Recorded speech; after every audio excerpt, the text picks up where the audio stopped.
శ్రీ గురుభ్యో నమః.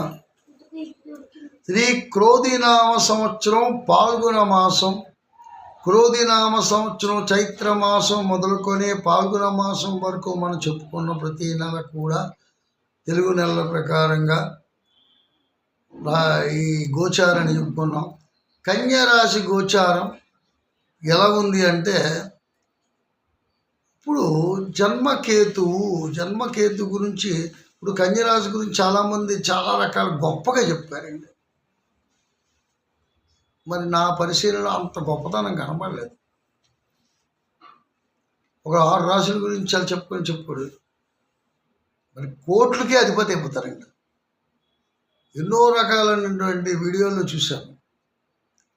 మరి ఎందుకు అలా చెప్తున్నారు? ఓన్లీ రేటింగ్ కోసం చెప్తున్నారో ఏం తెలియదు, కానీ ఒక ఉన్నది ఉన్నట్టుగా చెప్తే వాళ్ళు జాగ్రత్త పడతారని నా అభిప్రాయం. ఎందుకంటే నా దగ్గర ఉన్న కస్టమర్స్ అందరూ కూడా వస్తుంటారు, వాళ్ళ పరిశీలన చేస్తుంటాను. నేను కళతో వాళ్ళ జీవితాల్లో కూడా చూస్తున్నాను. అయితే ఇక్కడ ఉన్నటువంటి ఉన్నటువంటి జన్మకేతువులో ఉన్నటువంటి పరిస్థితి ఏంటి? రావు అక్కడ ఉచ్చ స్థితిలోనే ఉచ్చాధిపతి రెండు శుక్రుడితో ఉన్నాడు. కన్యలో ఉన్నటువంటి శుక్రుడు నీచగానే అక్కడ మీనంలో శుక్రుడు ఉన్నాడు, ఉచ్చస్థితిలో ఉన్నాడు, రావుతో కలిసి ఉన్నాడు. అనుకోలేనటువంటి పెనుమార్పులు జరుగుతున్నాయి. సామాన్యమైన విషయం కాదు.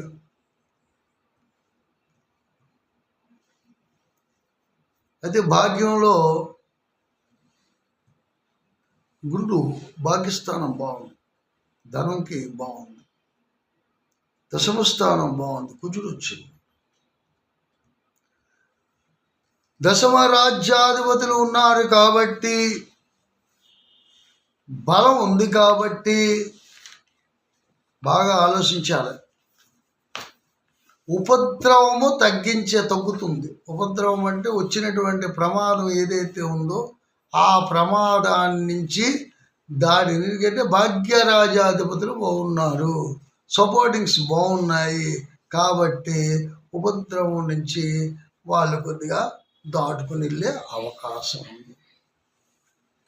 అది మరొకటి, కన్యా రాశికి అధిపతి ఎవరండి?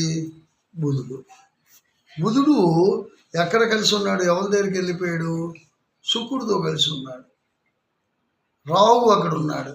అంటే బుద్ధి ఈయనత అప్పటికప్పుడు తప్పుడుగా ఆలోచిస్తుందంట.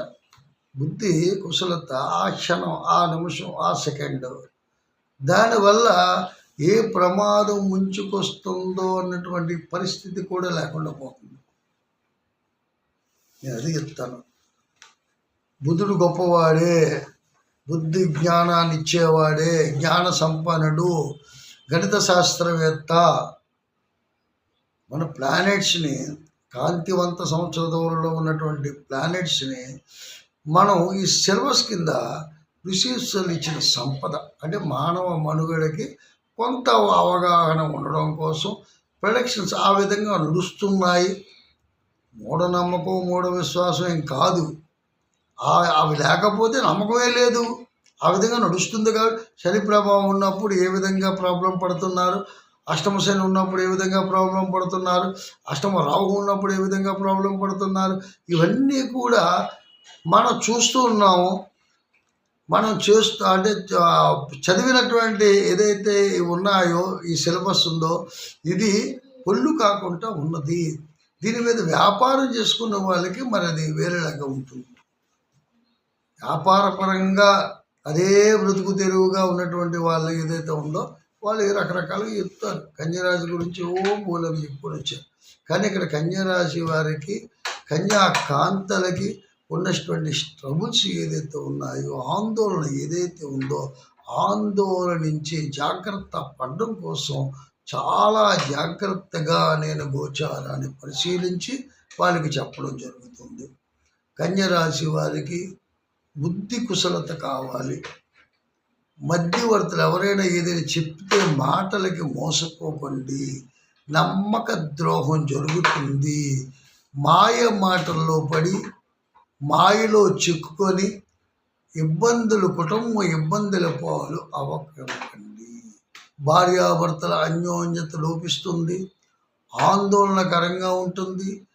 ఏదో ఉన్నటువంటి జరగకూడదు జరగడము. ఏది ఏమైనా సరే దైవారాధన, పుణ్యక్షేత్ర సందర్శన ఇవన్నీ చేసుకోవాలి.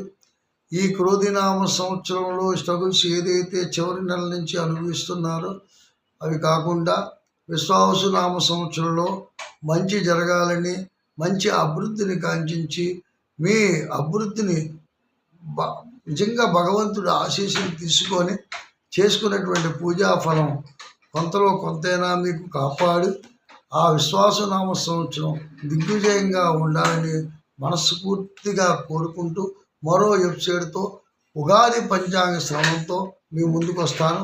అంతవరకు సెలవు. ఓం శాంతి.